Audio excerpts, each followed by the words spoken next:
La première chose, vous voyez en fait ces écrans, c'est réseaux sociaux et apprentissage. Après ça, vous voyez un autre nom, Imad Salah. Je suis pratiquement sûr, une partie de vous va demander à ce que je suis vraiment français 100%. Bon, donc il y a une partie qui va demander en fait à ce que je suis français. Oui, je suis français, mais je suis d'origine libanaise. C'est-à-dire que je suis venu en France à l'âge de 18 ans et la France m'a accueilli et j'ai fait toutes mes études là-bas. Donc voilà la réponse. À la place, quelqu'un répond. Et Pierre Jalon, c'est un étudiant, fait une thèse sous ma direction. Donc les premières choses que je vais faire, je vais présenter un laboratoire paragraphe. Après, je vais présenter un rappel historique sur l'enseignement à distance. Et puis après, je voudrais présenter les trois éléments d'enseignement à distance et formation ouverte à distance. Après, l'avantage et les avantages. Et puis, je vais aller maintenant sur le cœur de notre sujet, c'est médias sociaux et apprentissage. Et puis, apport des médias sociaux pour l'apprentissage. Et je donne des exemples que nous avons fait avec Facebook et avec Twitter, avec une plateforme Redo que vous avez ici, et puis je présente l'outil que j'ai réalisé. Et puis, bien évidemment, je vais faire recommandation pour monter un site, pour monter un réseau social pour l'apprentissage. Et puis, bien évidemment, il y a la conclusion. D'abord, c'est trois paragraphes. Vous savez, la conférence, le titre de la conférence, c'est l'hypertexte. Nous sommes tous d'accord. Dans l'hypertexte, qu'est-ce que nous avons? Nous avons trois concepts. Le concept de nous, lien, ombre. Nous, en 83, le fondateur de paragraphe, M. Roger Lefebvre et Jean-Pierre Ball, ils ont voulu trouver un nom original pour une équipe de recherche. Ils ont dit en 83 déjà. Ils ont dit, voilà, est-ce qu'on va trouver un mot anglais ou bien un mot français? Ils ont trouvé que le nœud dans l'hypertexte, il peut être un paragraphe. Et à partir de là, nous avons adapté le terme paragraphe. Paragraphe, c'est un nom que moi je dirige depuis 2002. Je suis directeur depuis 2002 et c'est un laboratoire interdisciplinaire. Vous allez comprendre pourquoi interdisciplinaire. Parce que moi je pense actuellement une discipline toute seule, elle ne peut pas répondre à tous les besoins. Nous avons besoin, chaque discipline a besoin d'autres disciplines. L'informatique a besoin de linguistique, par exemple pour le web sémantique. Pour le web, nous avons besoin de sociologie pour connaître l'usage. Nous avons besoin le web et psycho pour connaître le comportement et le profil de l'utilisateur. Pour cela, nous disons que paragraphe, c'est une équipe interdisciplinaire. Et nous disons là haut et fort, au niveau du ministère, qu'est-ce que je dis tout le temps? Et le ministère accepte bien notre approche. Notre approche, je pense, la conférence ici, si vous regardez la conférence Hypertexte, vous avez des informaticiens, non-informaticiens dans le même lieu. Et c'est ça l'intérêt. Et nous sommes actuellement dans un paragraphe, nous sommes 9 professeurs titres, c'est des professeurs première classe, on appelle, et nous avons 31 MCF. Nous avons environ 55 doctorants. Et nous avons, nous avons 6 ingénieurs de recherche. Ingénieurs de recherche sur le contrat de recherche de paragraphe. Ce n'est pas fonctionnaire de classe, c'est nous qu'on l'embauche pour réaliser nos projets. Parce que notre objectif, c'est de travailler avec les entreprises. Nous travaillons avec beaucoup d'entreprises en France. Nous travaillons avec LS, Orange, Bull, SFR. Avec vraiment, on travaille avec toutes les entreprises qui ont besoin de notre compétence. Donc nous avons deux axes, axe recherche, axe de développement. Le développement qu'on fait, le développement, on travaille, bien évidemment, quand nous sommes une quarantaine de personnes, on ne peut pas dire que tout le monde travaille sur la même chose. Mais on travaille tous, on a un objet, c'est l'objet numérique. On travaille tous autour de numérique. Les psychothérapie, l'arconomie, etc. Et avant, je commence, nous sommes reconnus par le ministère. Nous ne sommes pas à l'équipe universitaire, nous sommes reconnus officiellement par le ministère. Donc voilà. Avant, je commençais en fait quand, je voulais dire, quand Antonio m'a proposé de faire la conférence, moi je suis spécialiste de web sémantique et web social. Je me suis dit, bon d'accord, j'ai regardé un petit peu en fait qu'est-ce qui se passe dans ce domaine. Je me suis dit, est-ce que dans cette conférence-là, est-ce que je dois rentrer directement par les réseaux sociaux ou bien non? Je suis aperçu, non. Il faut que je revienne un peu à l'historique pour aller vers les réseaux sociaux, pour faire en sorte de parcours. Comment nous sommes arrivés aux réseaux sociaux? Nous ne sommes pas arrivés par hasard. Nous avons arrivé par rapport à un besoin concret. Mais en sachant que les réseaux sociaux, ce sont des outils. Ce n'est pas quelque chose qui va révolutionner l'éducation. C'est dépend de nous, le prof. C'est ça le message que je voulais vous transmettre. Et si on commence les réseaux sociaux, avant de commencer par les réseaux sociaux, je voudrais commencer par la formation à distance. La formation à distance, elle existait depuis longtemps. On peut, en fait, depuis le 19e siècle, on peut envoyer des cours par la poste. Après, on prend rendez-vous avec le prof pour parler. C'était ça, en fait, l'enseignement à distance. Mais à l'époque, on répond à un besoin économique. On ne peut pas construire des universités un peu partout. Donc, on a trouvé le moyen de faire. C'est un moyen de résoudre certains problèmes. En France, nous avons commencé réellement l'enseignement à distance. Je ne vais pas dire encore Internet, je dis à distance. Nous avons commencé réellement après la Deuxième Guerre mondiale. Après la Deuxième Guerre mondiale, il y avait beaucoup de jeunes, il faut le former. Pour cela, notre État a créé le Centre national de recherche, Centre national d'enseignement à distance. Elle existe d'ailleurs depuis. Parce que maintenant, elle existe et répond à un besoin pour certains types de populations. Et là, vous avez ici les galaxies que je peux vous présenter concernant l'enseignement à distance ou bien par ordinateur. Vous avez ici les galaxies, nous avons pas mal de termes actuellement, circulent en France, mais quelquefois on ne voit pas la différence entre tel et bien tel terme. Nous avons une formation à distance, nous avons une formation hybride, nous avons l'enseignement à distance, voilà, nous avons 10 technologies d'information et de communication pour l'éducation et l'enseignement. Maintenant, à partir de là, on peut dire pourquoi nous sommes intéressés par les TIS. Est-ce que les TIS répondent à un besoin? Tout le problème est là, en fait. S'ils ne répondent pas à un besoin, c'est pas la peine qu'on les utilise. Mais les TIS, il y a deux parties des TIS. Il y a une partie individuelle et il y a une partie collective. Et si vous regardez qu'est-ce que je fais maintenant, c'est plutôt j'utilise les TIS dans le sens individuel. Moi, j'ai mis un PowerPoint, j'utilise, là, j'ai en train d'utiliser les TIS. D'accord?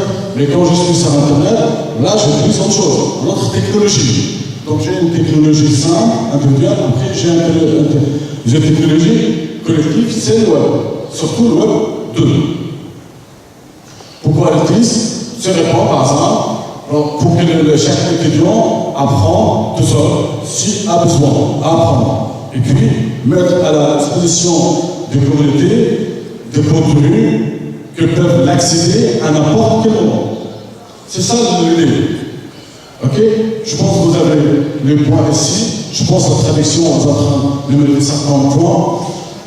Mais voilà, je pense, les idées les plus importantes pour l'utilisation des TIS. Mais il ne faut pas oublier, les TIS, ce n'est pas lui qui va former. C'est nous, les enseignants, qu'on va former. Les TIS, c'est un support. De quelle manière on va l'utiliser? C'est ça le plus important. Et là, on peut constater le story. Comment les choses ont changé. L'enseignement à distance est passé pour moi par 3 âges.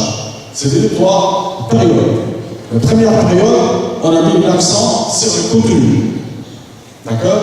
Donc finalement, le prof, il vient et il redonne du contenu à l'étudiant. C'était ça la première approche d'enseignement. D'accord?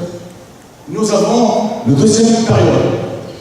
La deuxième période, nous avons constaté que la communauté des centres d'éducation, ils ont constaté que c'est très important, mais qu'il y a à côté des profs un tuteur.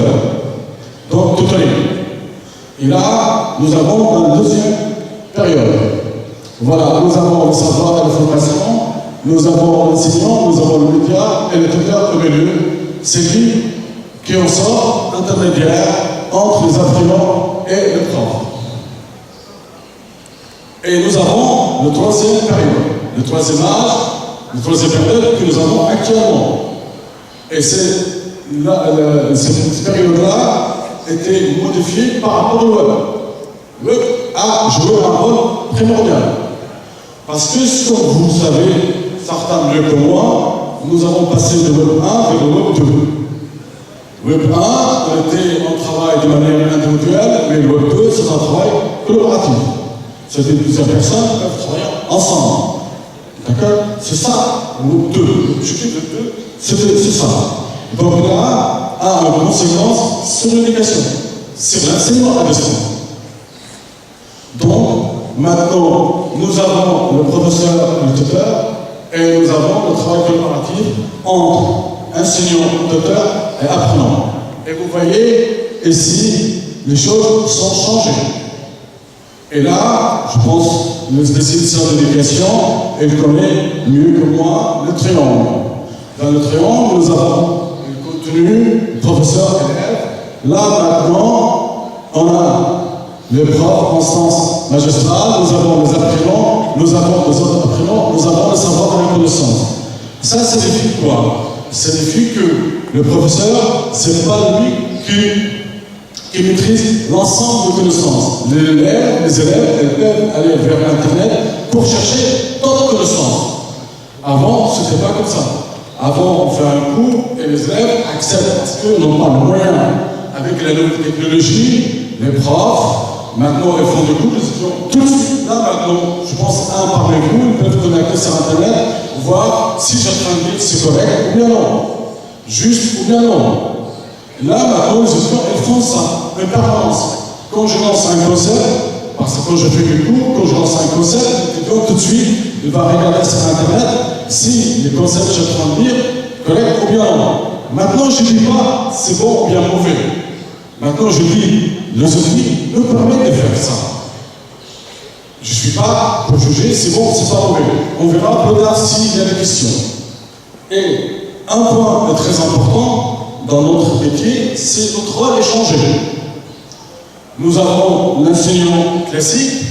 Maintenant, regardez-moi, je vous donne mon exemple. Maintenant, je suis devant vous et la traduction, on devient en quelque sorte acteur aussi. On doit savoir communiquer.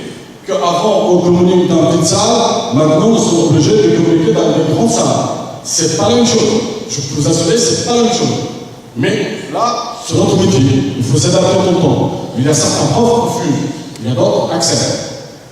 Et avec la nouvelle technologie, le prof, maintenant, devient ingénieur pédagogique. Et ça, c'est en fonction de la part. Avant, on a le cours de schéma classique. Maintenant, le prof doit faire des scénarios. Scénario, comme a parlé hier le professeur Nata, a bien expliqué la partie scénario. Comment on peut faire des scénarios d'apprentissage. A expliqué hier. Je ne veux pas revenir à ces points-là. Donc, deuxième point, un point très important, c'est le prof doit maîtriser le moyen de communication. C'est-à-dire, actuellement, quand on fait un cours, il n'y a pas de traces qui restent. On fait un cours, on peut dire certaines choses, mais il n'y a pas de traces. Par contre, avec les nouvelles technologies, les traces restent.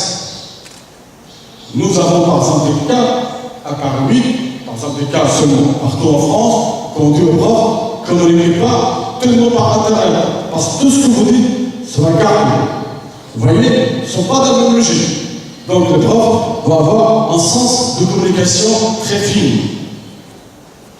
Et puis bien évidemment, le prof doit être capable de connaître les points forts et les points faibles de l'étudiant pour adapter justement, pour construire un scénario d'apprentissage adapté à chaque élève.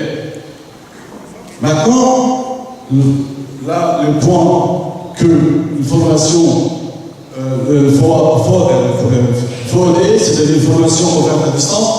Là, on arrive à Internet.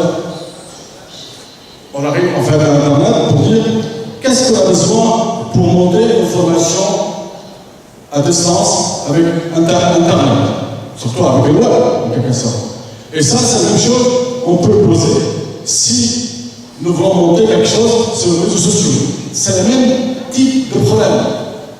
À partir du moment où on va utiliser des technologies, il faut le comprendre, il faut le connaître, il faut savoir utiliser.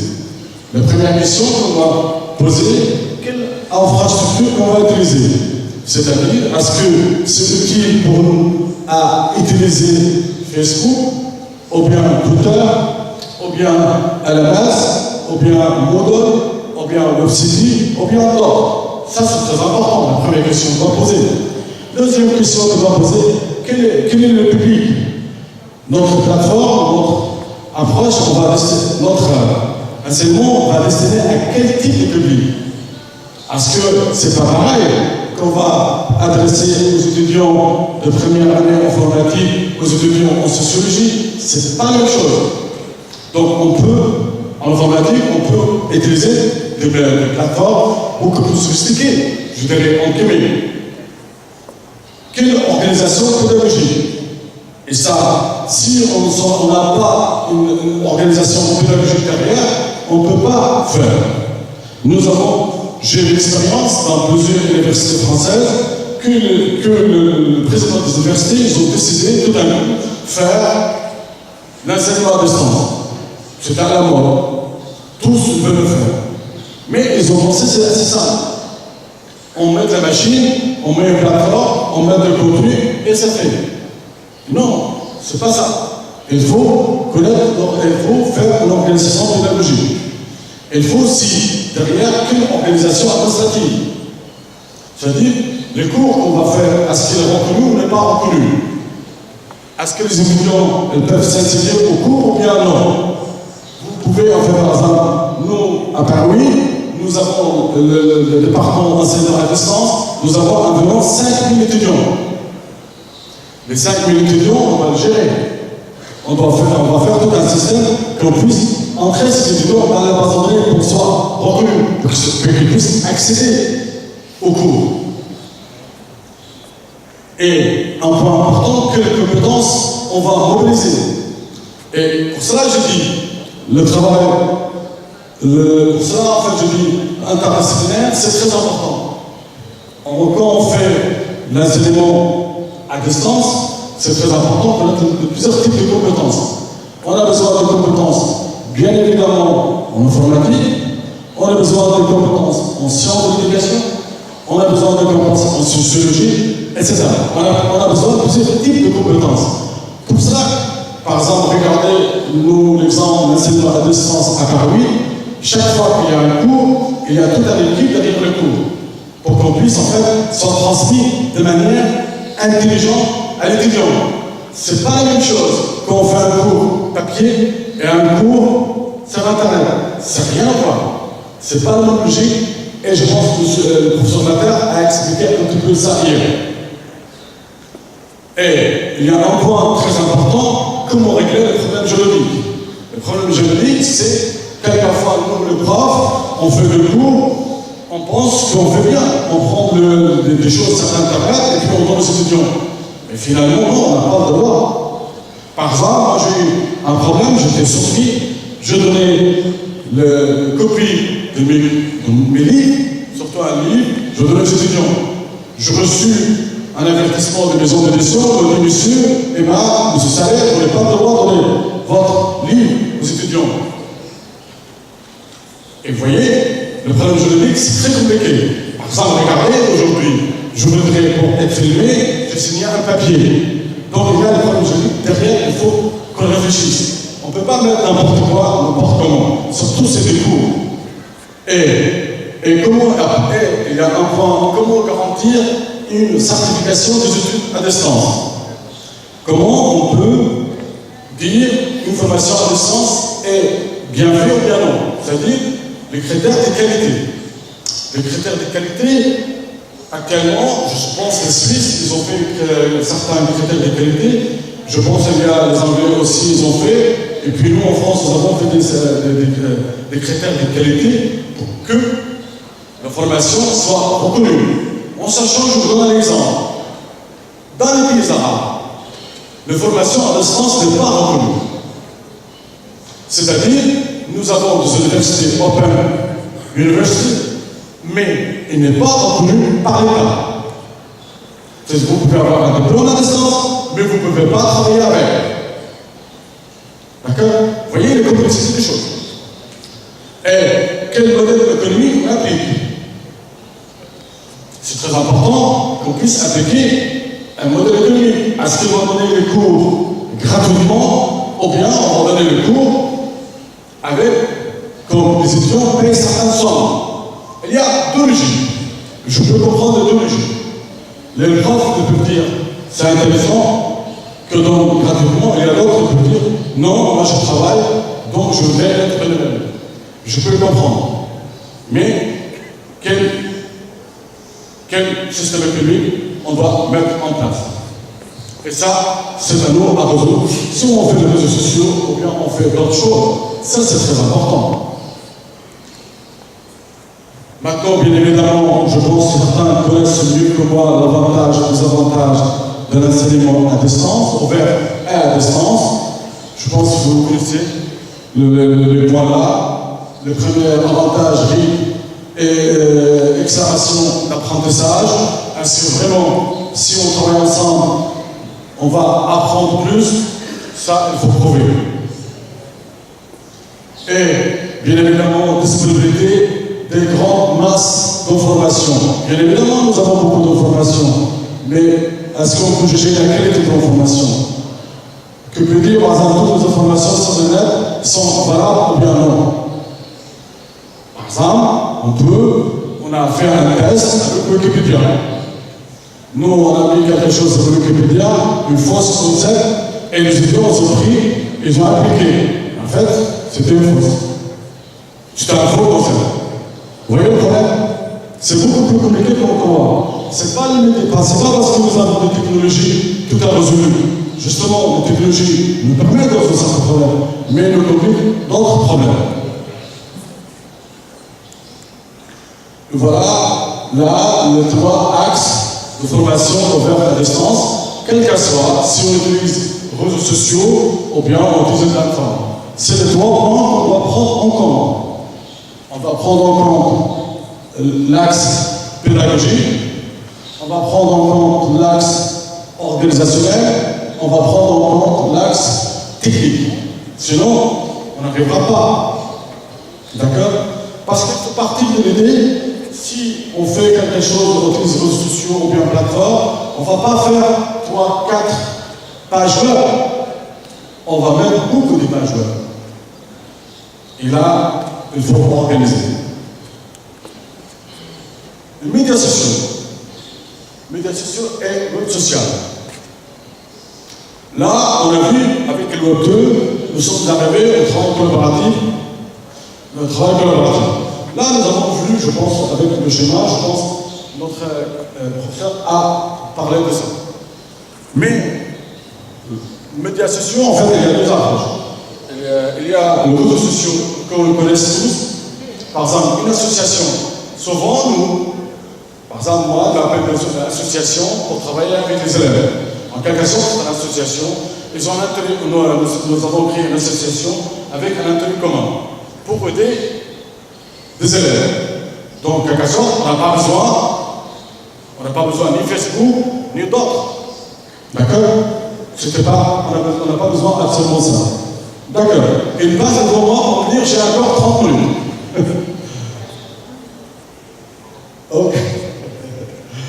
C'est l'application, les médias sociaux, c'est l'application, vous avez l'application en ligne basée sur la technologie de web 2.0. Ces applications permettent la création et l'échange de contenu généré par les utilisateurs et la communauté. Tout ça, si j'arrive à Web 2, en sachant que j'ai dit, je peux créer un réseau social en web. Je n'ai pas besoin de web pour créer un réseau social. Nous faisons tous, je crois, et partout ils font, avec de l'association ou bien avec un autre. On fait pratiquement tout le temps. Mais là, le réseau social, c'est beaucoup plus simple parce que nous avons des médias qui nous permettent d'aller un peu plus loin. Et maintenant, les outils des web sociaux, des médias sociaux. Je ne parle pas réseaux sociaux. Nous avons actuellement sur le web beaucoup d'outils. Pratiquement chaque jour, nous avons des outils. Pratiquement chaque jour, je vois des outils nouveaux. Mais quelquefois, on ne sait pas ça sert à quoi.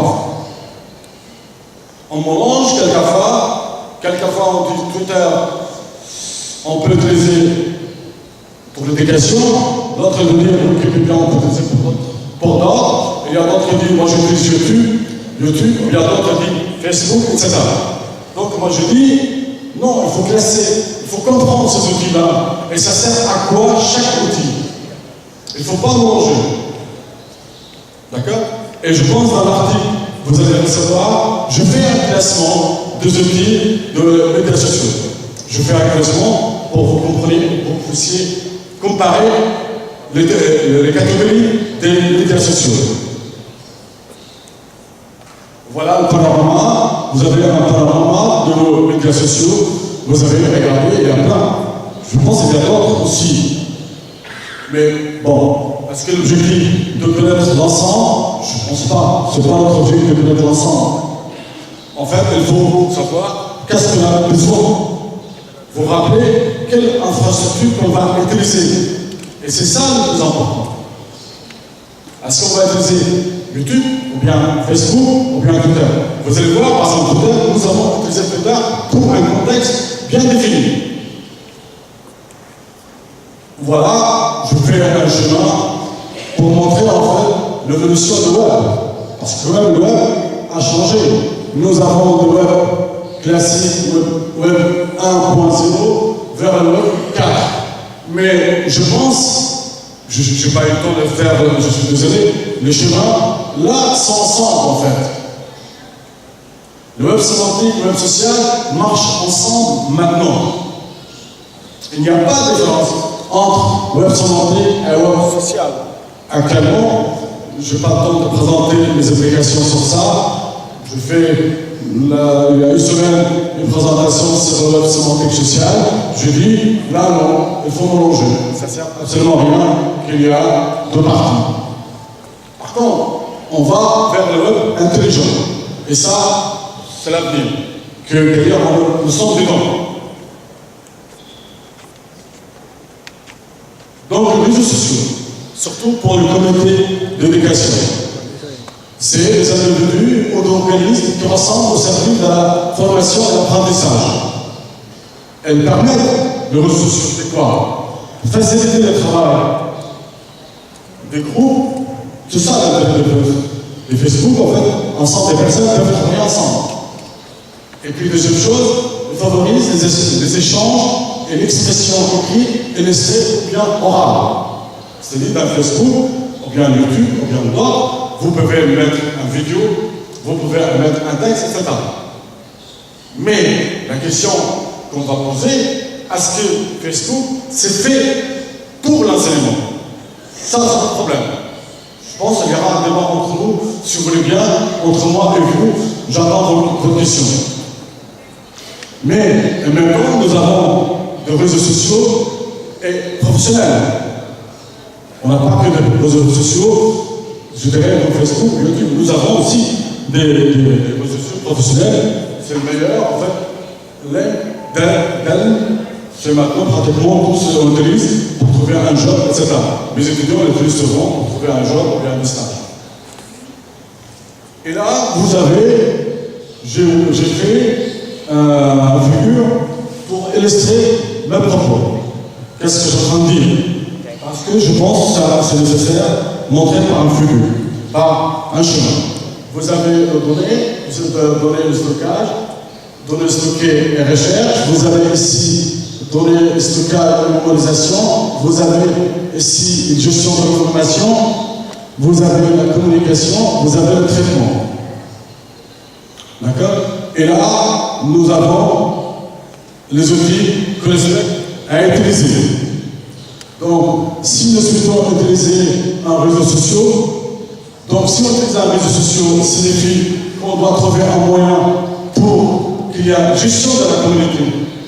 Ça ne se fait pas avoir un réseau social sans qu'il y a quelqu'un, comme j'ai dit dès le départ, quelqu'un puisse administrer la communauté.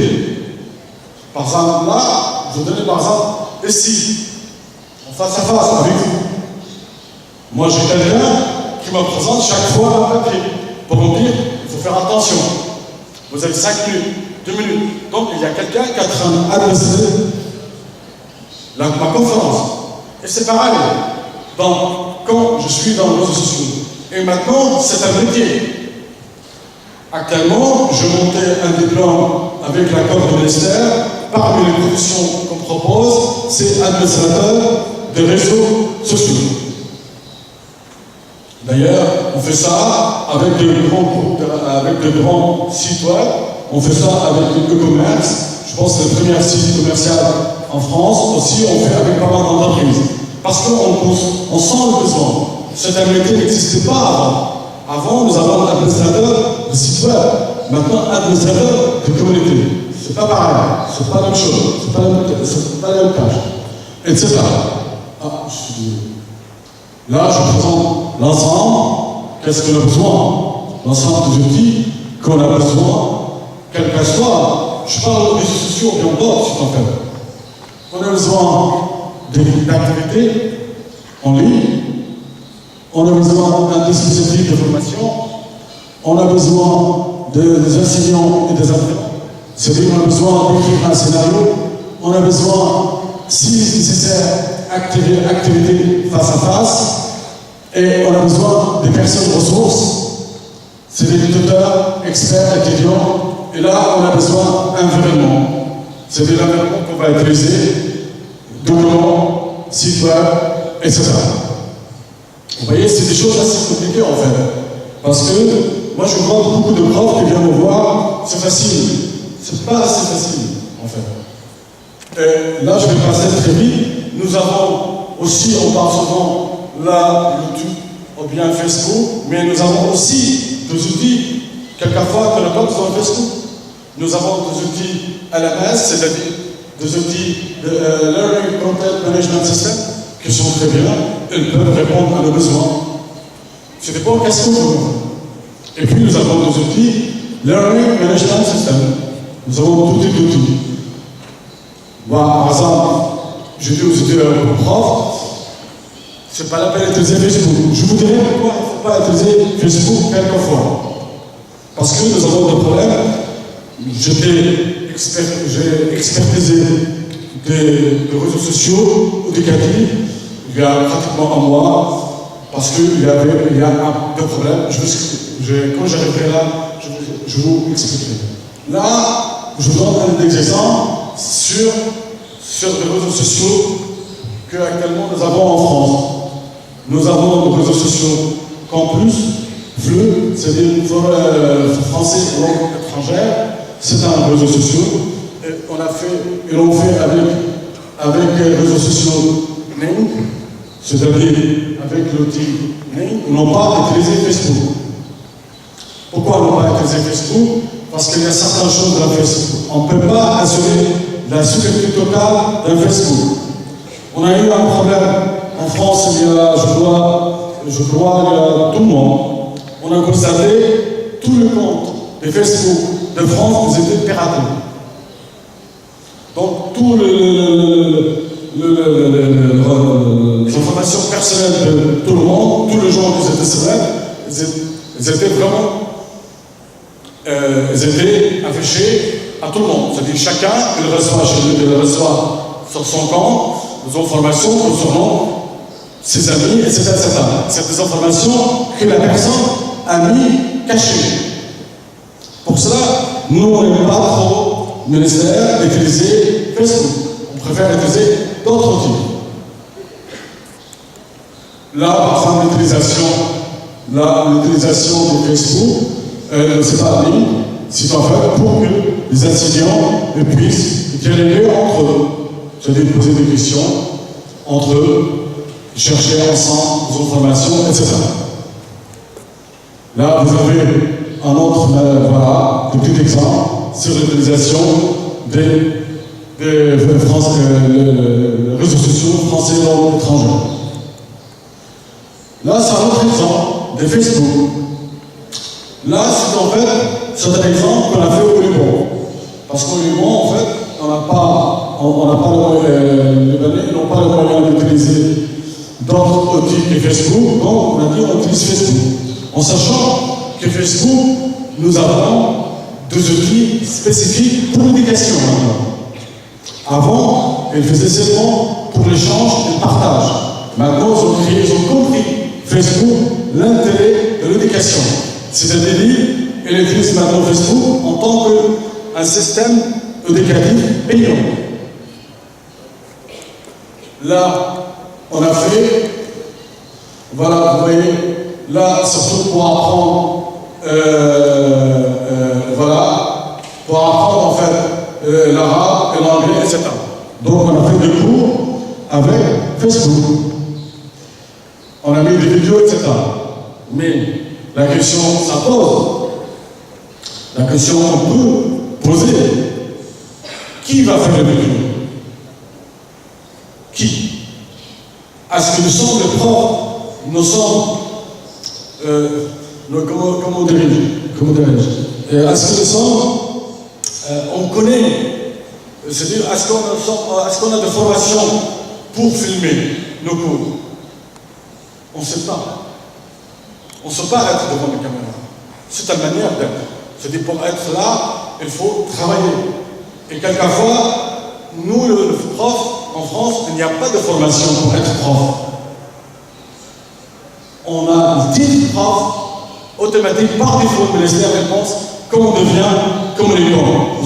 On peut s'adapter avec n'importe quel contexte. Et c'est pas vrai. Vous savez mieux que moi. C'est pas vrai. Donc, voilà, on a fait ça avec Facebook, parce qu'il n'y a pas d'autre solution. Il n'y a pas d'autre solution pour l'université libanaise.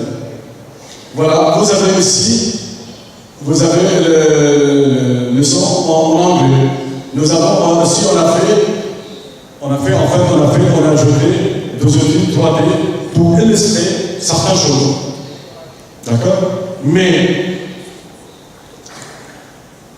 est-ce que c'est efficace?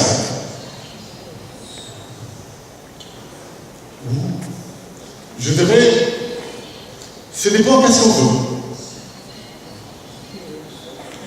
Si on veut que les étudiants téléchargent ou bien visualisent un cours, oui. Ça, c'est oui. Mais si nous souhaitons que l'étudiant apprend avec ça, non. Parce que avec les réseaux sociaux, on ne peut pas, par exemple, il y a deux choses qu'on ne peut pas le faire. On a une vidéo, il va défiler, mais on ne peut pas faire de commentaires sur la vidéo. On ne peut pas interroger une vidéo, par exemple. On ne peut pas indexer une vidéo pour accéder après. Et puis, il y a un problème. Le problème, en fait, on ne peut pas créer un scénario spécifique pour chaque étudiant. Ça, on ne peut pas. C'est-à-dire qu'on ne peut pas personnaliser les informations. Les informations doivent être standards pour tout le monde avec Facebook. Et là, maintenant, les gens ne veulent pas. L'objectif, justement, d'utiliser l'information à distance, c'est personnaliser les informations. Avec Facebook, on ne peut pas personnaliser les informations. Voilà, c'est le problème. Par contre, en France, on a constaté, je reviens au problème de Facebook. Facebook ou bien d'autres. Il y avait un problème, à moi, bon, je suis contacté par le ministère parce qu'il y a un problème. Ils m'ont dit, bon, il faut que tu ailles parce que Il faut voir qu'est-ce qu'il y a comme problème. Je suis allé, on a regardé, j'ai examiné le réseau, il n'y a pas de problème. Mais en fait, il y avait un problème. Il y a un vrai problème. C'est quoi le problème? C'est-à-dire, l'enseignant, vous savez, c'est un enseignant, a mélangé sa vie privée et sa vie publique sur le réseau. C'est-à-dire, il a utilisé les mêmes termes comme il utilise pas à ses amis. Et ça ne peut pas. C'est-à-dire, dans les réseaux sociaux, on ne peut pas manger. En réseaux sociaux, parce que c'est pas j'aime, j'aime pas. On ne peut pas utiliser ça. J'aime, j'aime pas. Et qu'est-ce qu'on a sur Internet? Qu'est-ce qu'on a sur Facebook? I like, I don't like.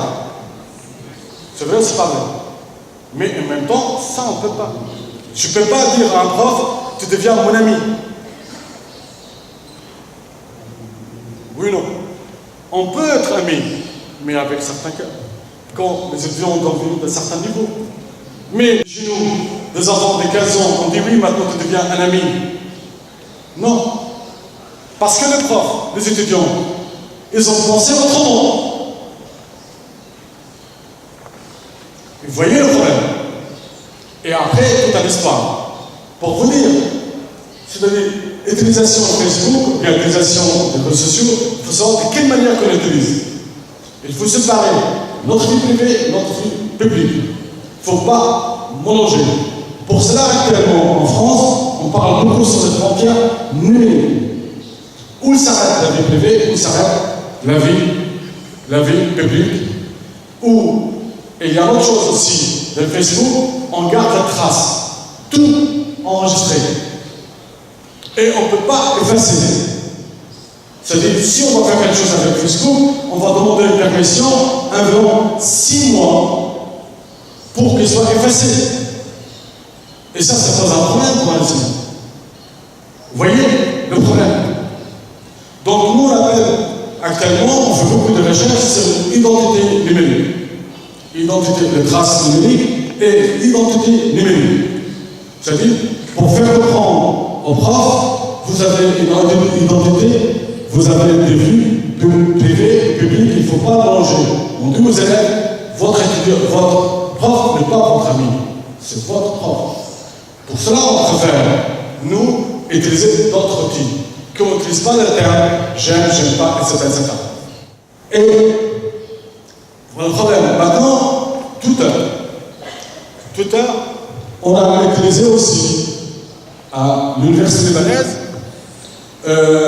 parce que Pierre Jadot, que je fais une présentation avec lui, est président de l'université au Liban, ce PV, c'est lui qui a fait l'expérimentation. Vous savez, au Liban, il y a beaucoup de coupures d'électricité. Et il y a beaucoup de grèves. Il n'y a pas, tout le monde n'a pas Internet. D'accord? Donc là, il y a un problème. Il faut trouver un moyen pour que les gens communiquent, pour que les profs communiquent avec ses étudiants. On a trouvé la meilleure solution, c'est Twitter. Et les profs, bien évidemment, dans le cours numérique, et avec le réseau Twitter, les étudiants, elles peuvent communiquer entre eux. Parce qu'avec Twitter, on n'a pas besoin de connexion Internet. On peut utiliser par un portable, n'importe quel portable. Mais au Liban, par exemple, il y a souvent de coupures d'électricité. Souvent Internet coupé. Souvent il y a des grèves. Et là, la question qui était posée, est-ce qu'on laisse les étudiants sans suivi ou bien non? Là, on a trouvé que Twitter est utile. Vous voyez, quelquefois, on a détourné l'utilisation d'un média social vers autre chose pour qu'il devienne utile pour l'apprentissage. Voilà des exemples. Les étudiants utilisent Twitter. Voilà, vous avez l'exemple. Et là, je ne vais pas faire. Vous avez ici une plateforme Redo. Je pense fabriquée ici chez vous. Je l'ai vu il y a 2 minutes encore. J'ai encore 2 minutes. Donc je vous dis, je me suis. Donc nous, en fait, cette plateforme ici, je regarde un petit peu. Je peux pas dire que j'ai testé. Pour pour être honnêtement scientifique, je n'ai pas encore testé, mais je trouvais le philosophie est intéressant. Parce qu'elle mange à la fois l'aspect social et l'aspect sémantique. Je trouve que c'est important de mettre en valeur de cette plateforme fabriquée, quel que soit le pays en fait. Voilà, si vous voulez vous. Voilà, l'intérêt, en fait, vous avez une vidéo, vous avez toute une forme de discussion concernant la vidéo. Bien évidemment, il y a encore des problèmes techniques, je ne parle pas maintenant, je pense, on n'a pas le temps. Maintenant, je veux revenir à quelque chose du titre de la conférence, en fait. La conférence ici, vous voyez, en fait, les réseaux sociaux ont une partie de ça. La conférence, c'est concernant l'hypertexte. Vous êtes d'accord? Mais vous savez, mieux que moi, l'hypertexte est passé par 3 stades. Nous avons la première approche de l'hypertexte, c'est fait par Edward Bush en 1945. C'était la première. C'était comment on peut construire une mémoire, comment on peut lier les documents entre eux pour qu'on ait un contexte sémantique concernant les documents. C'est-à-dire, Bush a lancé l'idée d'un système cognitif. Système cognitif. Et basé sur des liens sémantiques entre les documents. Et nous avons une deuxième approche qui était arrivée avec mon ami Ted Nelson. D'ailleurs, j'ai partagé mon bureau pendant un certain temps. Ted Nelson, en 98, il était chez nous dans le paragraphe, parce qu'il vient souvent chez nous. Et lui lançait l'idée des hypertextes synthétiques. C'est-à-dire, hypertexte libre. On peut lire n'importe quel document avec n'importe quel document. Et qu'est-ce que nous avons avec HTML? Vous êtes d'accord? Avec HTML, on peut lire n'importe quel document avec n'importe quel document. Mais c'est très bien, mais ça ne répond pas tout à fait aux besoins actuels. Et là, nous sommes revenus au concept de l'hypertexte sémantique. Là, on a constaté que les étudiants abandonnent l'hypertexte parce qu'ils ne comprennent pas pourquoi. Il y a des liens tel document et tel document. Pourquoi le prof a mis un lien? Si on ne montre pas, les étudiants ne comprennent pas. Donc, ils se perdent complètement dans le réseau hypertexte. C'est exactement pareil. Quand vous travaillez sur le web, vous avez la même chose. D'accord? Si vous ne comprenez pas pourquoi il y a des liens entre tel document et tel document, vous dites, bon, vous abandonnez facilement. D'accord? Nous, on dit, depuis longtemps, c'est très important qu'il y a des liens, qu'il y a de l'hypertexte sémantique. Et l'hypertexte sémantique, pour aller vers, justement, le web sémantique.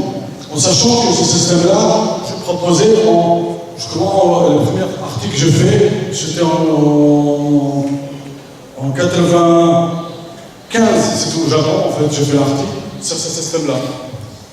Là, nous avons réalisé dans notre laboratoire un système d'hypertexte sémantique basé sur des concepts très simples, c'est-à-dire n'importe qui peut construire son réseau hypertextuel, mais en sachant qu'il peut nommer les liens. D'accord? Là, on comprend pourquoi il y a un lien entre tel document et tel document. C'est-à-dire derrière ce document-là, derrière les titres, là, il y a un document. Et là, il y a des documents. Et puis là, on nomme le document. D'accord? Donc là, je ne veux pas rentrer dans le mécanisme de raisonnement, mais derrière ces systèmes-là, nous avons des ontologies. Par exemple, là, nous avons travaillé sur le cours en anglais. Donc là, on a fait un système d'hypertexte sémantique et c'est un système actuellement utilisé dans pratiquement 1000 écoles en France. Ça, c'est en fait, le ministère m'a donné le moyen à mettre en place ce système-là. Maintenant, les profs l'utilisent pour formaliser leur cours. D'accord? En sachant que les profs, ils peuvent faire leur espace personnel. C'est-à-dire qu'ils peuvent créer leur espace personnel et en sachant qu'ils peuvent créer leur espace personnel, c'est-à-dire qu'ils peuvent créer leur espace personnel avec des documents de web et des documents sur leur disque interne, c'est-à-dire sur leur PC. Ok? Et en même temps, elles peuvent annoter, elles peuvent mettre des notes, elles peuvent mettre des keywords, c'est-à-dire elles peuvent taguer les documents, etc. En sachant, comme j'ai dit, il y a des anthologies derrière, et en même temps, derrière ça, nous avons des systèmes intelligents qui nous permettent de vérifier en permanence si la page existe ou bien n'existe pas. S'il y a des vérifications sur la page ou bien non. Là, c'est la première approche dans ce système-là. Deuxième approche dans ce système-là, on a fait l'utilisation. On demande à le prof de créer un réseau sans contenu. Dit voilà, fabrique un réseau. Par exemple, c'est un domaine, la voiture ou bien etc. Il fabrique un réseau où il n'y a pas de contenu. C'est le système qui va lui proposer des contenus. En sachant, on va faire des recherches sur le web, il va nous proposer le contenu pour faire son réseau de manière automatique. En sachant, après, on va intervenir pour modifier. Et là, vous avez toutes les caractéristiques. Vous avez ici les caractéristiques de la page, l'historique de navigation et le niveau des réseaux que nous avons. Et là, le prof, elle peut transformer son réseau en site web, s'il veut. S'il ne veut pas, en fait, utiliser le nouveau outil, l'outil que je veux expliquer, ils peuvent utiliser comme un site web. Mais l'intérêt, c'est de transformer ça en langage XML. Ce n'est pas un HTML, c'est un XML. Et là, vous avez tous les profs, qu'est-ce qu'ils ont fait? Ils ont fait pas mal de concernant par exemple, comme on passe de données, sur le mobile, etc. Et maintenant, nous sommes dans une logique de computer clouding, c'est-à-dire les informations sont partout. Et puis chaque serveur, chaque machine elle-même, elle devient un serveur. D'accord? Donc on a fait un système décentralisé. Le système décentralisé, c'est moteur de recherche coopérative. C'est-à-dire chaque prof, elle peut venir ici et mettre sur notre serveur, ou bien elle peut garder sur son serveur, son réseau. C'est-à-dire tout ce qu'elle a fait. Et puis, à partir de là, notre enseignant peut venir et récupérer le réseau et modifier, ajouter, annoter. Et en même temps, et c'est un moteur de recherche réseau. C'est-à-dire, quand on pose une question, il ne vous donne pas un document. Comme Google, il vous donne un réseau. Voilà, vous avez des exemples aussi. Et à partir de là, nous avons créé, en fait, le système qui est capable de créer des réseaux sociaux. Je dis voilà, nous avons telle personnes sont intéressées par l'hypertexte, telle personnes sont intéressées par l'informatique, telle personnes sont intéressées par le mobile. Et en même temps, l'intérêt, c'est ces gens, elles peuvent naviguer ensemble, en parallèle. Elles peuvent naviguer ensemble, et chacun voit qu'est-ce qu'il fait l'autre. Et ça, à Facebook, on ne peut pas le faire. On peut avoir outils médias sociaux. Voilà ce que nous avons fait. Maintenant, si on a le temps à faire des recommandations, nous avons, je pense, des recommandations quand on travaille sur les réseaux sociaux. D'accord? Et nous avons, je crois, 9 recommandations quand nous souhaitons mettre en place un réseau social pour le web. Un réseau social pour les étudiants. La première chose à apprendre est expliquer aux apprenants comment utiliser le réseau pour identifier les informations utiles. Où il faut chercher les informations utiles. Ça, c'est la première recommandation qu'il faut faire attention. Deuxième chose, il faut qu'on arrive, les profs classent les outils par rapport à leur usage. Le troisième point, quels sont les sites éducatifs? Quels sont les sites éducatifs qui peuvent répondre aux besoins du cours?